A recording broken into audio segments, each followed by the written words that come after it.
Welcome back into Sports Talk Chicago. I'm Joey Christopoulos. Follow me at Joey Sports Guy. We got a fantastic returning guest coming up here right now. He is the co-host of Hitman's Haven. He's also the co-host of the Maryland Terrapins, their very own Testudos and touchdowns from beyond the Big Ten. He's former NFL linebacker, returning guest Tre Watson. What's up, Tre? Hey, man. How you doing? I'm doing great, man. It's great to see you. Happy summer. Congratulations, as I said on the pre-pod, to the expanding family. The expansion of the Watson family. It's great to see, man, and happy to talk a little NFC North and some Chicago Bears with you. No, I appreciate it, man. Yeah, a lot going on in the family world. Dad of two, Father's Day just passed and all that. So enjoying that. And, now that the finals are over, right, the next real sport is football back again. So we're right where we want to be, right? Just itching to have something to talk about. I know we're right entering back into the 7-month season of college and NFL football. So let's dive right into it. Tre's a returning guest to the show. For those of you that might not know, he is Christian Watson's brother. So he's completely dialed in on the Green Bay Packers. And I just completely value your insights and your perspectives. You played the game at the highest level. So I want to start a little bit on the Chicago Bears side, and then we're going to open it up to the NFC North. I think I've asked you this before, but just for the listeners catching us for the first time, I kind of want to get your take a little bit on what you just thought of Caleb Williams, just specifically last season at USC, and just kind of your take on him heading into the draft and now that he's the quarterback of the Chicago Bears. He's been the guy, right? Is basically ever since he was anointed the starter at Oklahoma, and we saw all those things he did. He's been anointed as, hey, whenever he comes out, he's the guy. If he was the number one pick coming in this year, that would have been the case. If he had been able to declare last year, he would have been the number one last year. So, the season he had last year, coming off a Heisman year, obviously there was a little bit of a letdown, right? The supporting cast around him wasn't necessarily up to par the way it was the previous year. And also the Pac-12 in its, swan song was probably as strong as it's been since like its heyday in the mid 2000s, like, Reggie Bush era type Pac-12. So it was a tough year for his team, but we still saw, what made him, such an enticing prospect, just natural gifts, right? The quarterback position has evolved to where you can't just be a pocket guy, and you also can't just be a running quarterback. Like you have to be an improviser. You have to be able to throw off any platform. You have to be able to make plays when it doesn't seem like there's a play to be made. That's what the best guys in the league right now are doing and doing well. And that's what Caleb did. That's why he was the number one guy. And that's why, Chicago probably had him penciled in since the moment they knew the number one pick was theirs. When you're going back to Caleb's last year at USC, I think we saw a lot of really incredibly high-scoring games, just an arbitrary number. There's a lot of 38 to 35s on the board.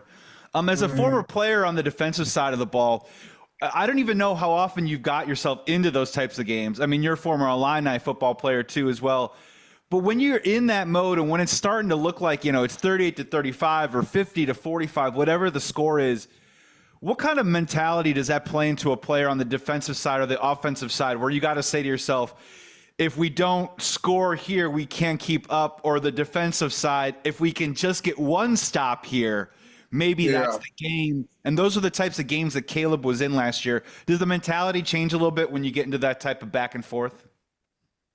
It does. It's rough. And obviously, the Pac-12 conference is not historically known for great defense at all times. So coming into every week is probably like, Caleb knew, hey, if we don't score 45, this is probably going to be tight, or we might just lose. And that's a tough situation to be in, right? Like it's both sides. It's defense. We're going out there. We're like, hey man, we just gave up 4 touchdowns in a row. Can we just get one stop? And then the offense is like, bro, we put up 38. Can y'all just stop them one time? Maybe hold up to 2 field goals in a row. So like it goes both ways, right? Is obviously football is a team game, right? There's 3 phases that contribute to winning. And when you have these, consistent high scoring games, it's frustrating all around because it's like, man, our offense is going to score. We just need one more stop. And, with college football, and like I said, Pac-12, the Big 12 has kind of been known for that in the past as well. It's the nature of those conferences where it's like, man, in the third, fourth quarter, you might have to score a touchdown every possession. Like even sometimes a field goal is not enough to finish a drive because man, they're gonna have 450 passing yards. They're gonna have 4 touchdown passes, and the game is gonna come down to who can just limit the scoring at the end. So it's tough when as a quarterback, right? That's what the situation you find yourself in every game, especially when you're going against other elite quarterbacks, right? Like he's going against Penix, he's going against Bo Nix. Utah, they didn't have a great quarterback, but they had a really sound team for the last couple of years in a row. So that's a frustrating thing as a quarterback because it's like, man, I just need a little bit of help somewhere, some kind of way. And last year he just wasn't able to find it.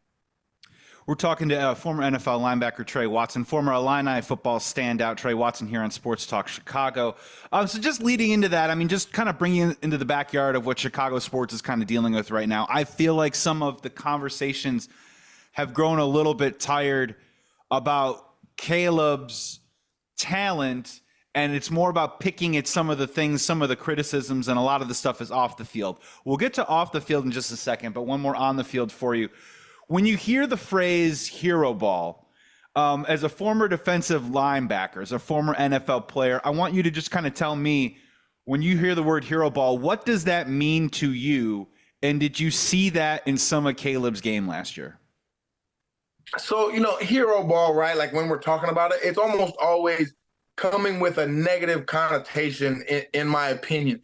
And that's because it's, football is a game that while there are a lot of incredible individual efforts, it's 11 guys doing one of 11 jobs at a time. Yeah. You know what I mean? And even the quarterback position, as much as is on their plate, right?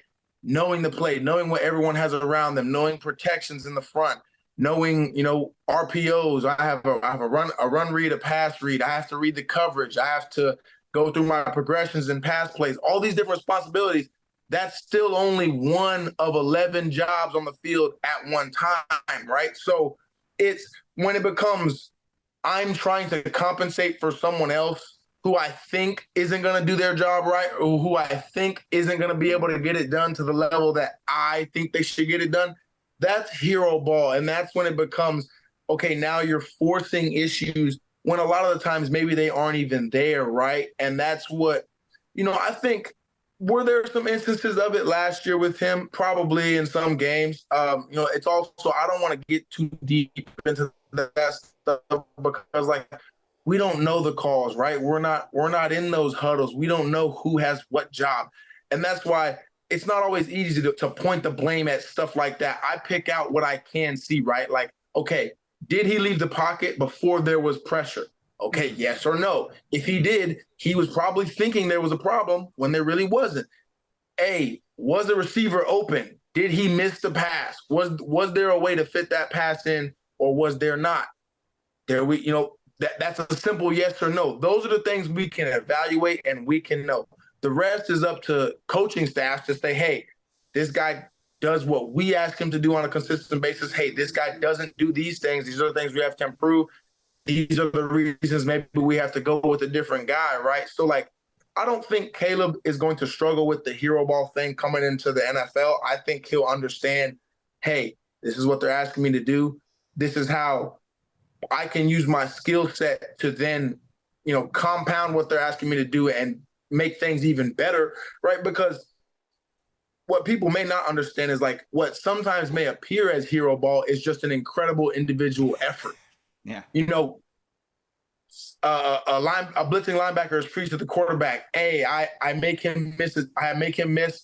Then I roll out. I throw a 60-yard touchdown pass.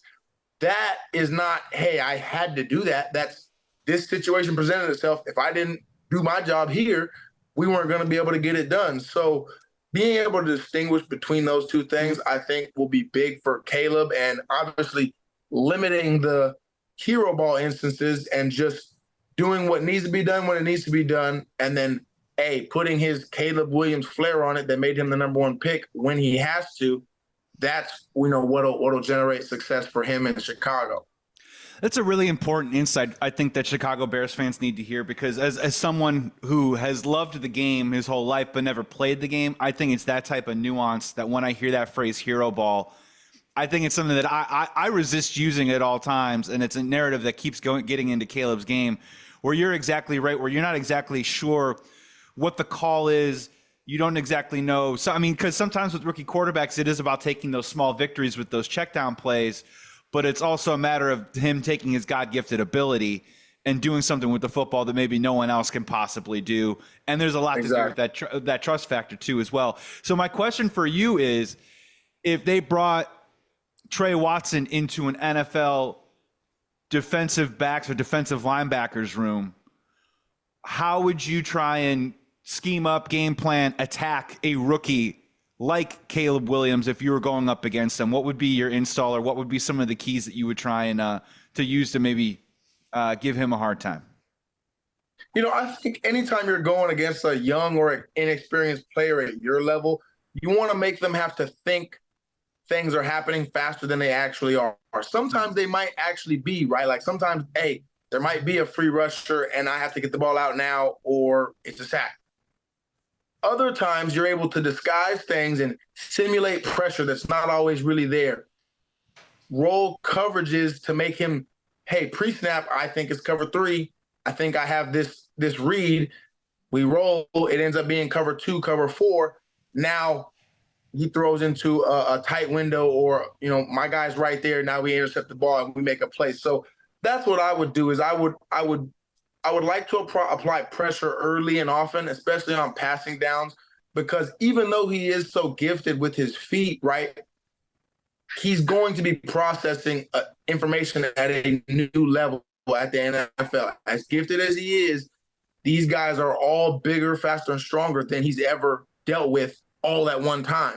And, the great players, the players who are picked first overall, they figure that out. Like we saw C.J. Stroud figure that out last season. Every single game, he got better and better at all of those things, and then he was tearing guys up. But that first game against the Ravens, they got a lot of pressure on him. They hit him, probably hit him harder than he'd been hit ever in his life. And that's how you're able to, you're not going to just destroy all these guys. Even though they're rookies, the great ones are still going to be great. They're still going to make plays and earn opportunities. But you have to make them hard. You have to make him have plays where he generates that incredible individual effort, breaks 2 tackles, or, hey, we run cover 0 and he sees the hot read perfectly. What am I talking about? Rome Odunze or DJ Moore makes the guy miss in the open field, and then you have a big play. Those are the things that you live with and you're able to coach from defensively. The stuff that you're not able to do is you can't say, all right, this is a really gifted passer. We let him sit back in the pocket all day and pick us apart. All right, he's really gifted with his feet. We give him wide open read options and he just takes the edge all day and gets 7-8 yards of carry. That's the stuff that you can't allow, because then those guys get confident and then they just destroy you. So you want to make it harder early, and you want to kind of, like I said, stimulate pressure when it's not necessarily always there.